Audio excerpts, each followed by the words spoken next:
मैं सामाजिक न्याय एवं आधिकारिता का प्रस्ताव को हृदय से समर्थन करना चाहता हूँ। सभी लोगों को बराबरी देने वाले न्यायपूर्ण राष्ट्र के निर्माण के लिए कांग्रेस पार्टी ने आज़ादी के समय से काम किया है। महात्मा गांधी जी के नेतृत्व में, पंडित जवाहरलाल नेहरू जी के नेतृत्व में हमारे देश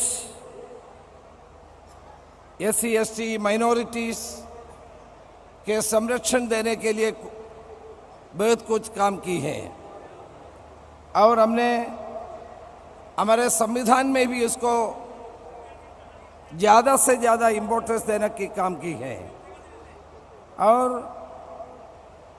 इनको सशक्तिकरण और हमारे सशक्तिकरण के लिए हमने स्पेशल एजेंडा भी तैयार की है।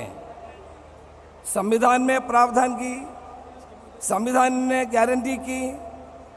इसके अलावा कांग्रेस पार्टी ने भी इनको आगे लाने की कोशिश की है और इनके लिए हर तरह की प्रोत्साहन देने की कोशिश की है। कांग्रेस पार्टी ने इसके लिए अनेक कानून बनाए और इनके समाज में ऊपर लाने के लिए कोशिश की है।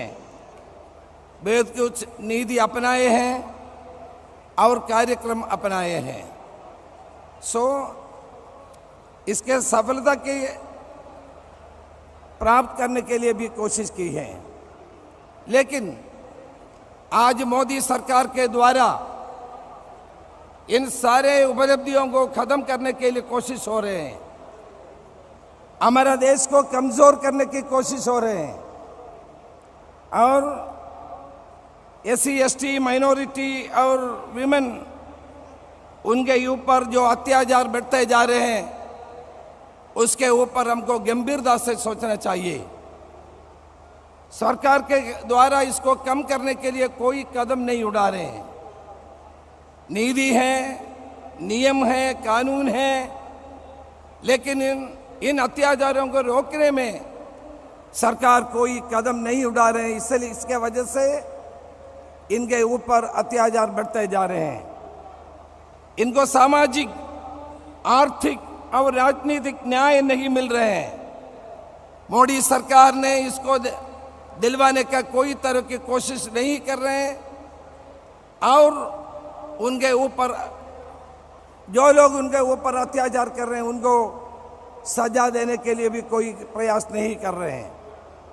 इनको न्याय और बराबरी के अवसर देने के लिए राष्ट्रीय सामाजिक न्याय परिषद गठित करने का आह्वान ऑल इंडिया कांग्रेस कमेटी ने इस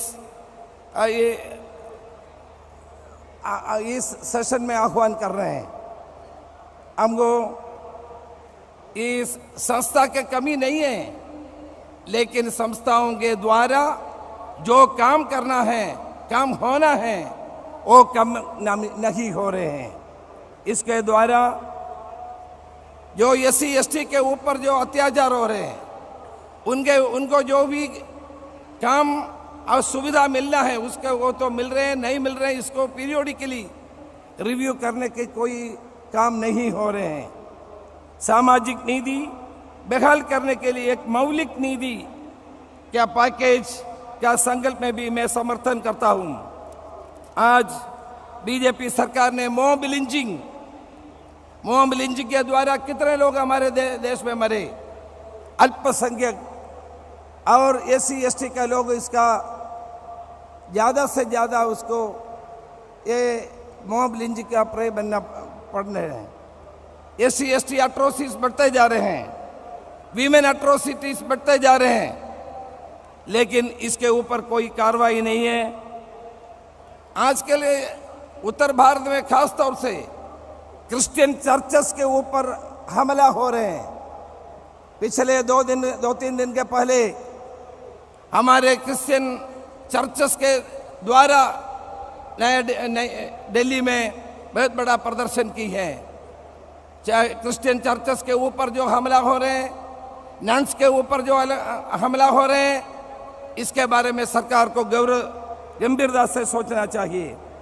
आरएसएस और संघ परिवार इसके पीछे हैं। इसके ऊपर कड़ी कार्रवाई होना चाहिए। रोहित वेमुला अधिनियम एक अच्छा कदम है। इसे स्कूल और कॉलेज में हमारे जो छात्र पढ़ रहे हैं उनके ऊपर जो अत्याचार हो रहे हैं उसको रोकने का काम होना चाहिए। ट्रांसजेंडर को भी पूरी तरह मान सम्मान देने की जरूरत भी है।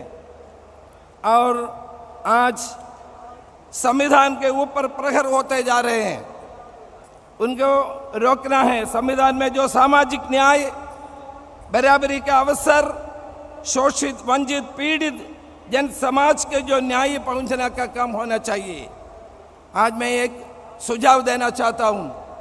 केरल में हम लोग in Kerala we are having a program Gandhigram. I started when I was the PCC president, visiting the SC colonies and to know their problems and help them. I request the AICC to adopt this program in the new constitutional amendment program, so that every congressman should visit SC, ST colonies and help the poor and downtrodden people of this country. मैं इस अवसर पे राहुल जी के नेतृत्व में जो भारत जोड़ो का महत्वपूर्ण कदम उठाए, मैं राहुल जी को अभिनंदन करना चाहता हूं। इससे देश को जोड़ने का काम हुआ है। देशवासियों को दिल को जोड़ने का काम हुआ है। वो आगे लेके हमको चलना है। देश को जोड़ना, दिल को जोड़ना, हाथ से हाथ को जोड़ करके सामाजिक न्याय पहुंचने का प्रयास होना चाहिए। देश विरोधी, देश के तोड़ने वाले, नफरत पैदा करने वाले भाजपा और आरएसएस के खिलाफ हर वर्ग का लोग आगे आना है और देश को बचाने की काम करना है। एससी, एसटी, अल्पसंख्यक और महिला, इनके ऊपर जो भी अत्याचार हो रहे उसको मुकाबला करने के लिए हम लोगों को एक होकर काम करना है। मैं इस प्रस्ताव को समर्थन करता हूं। जय हिंद।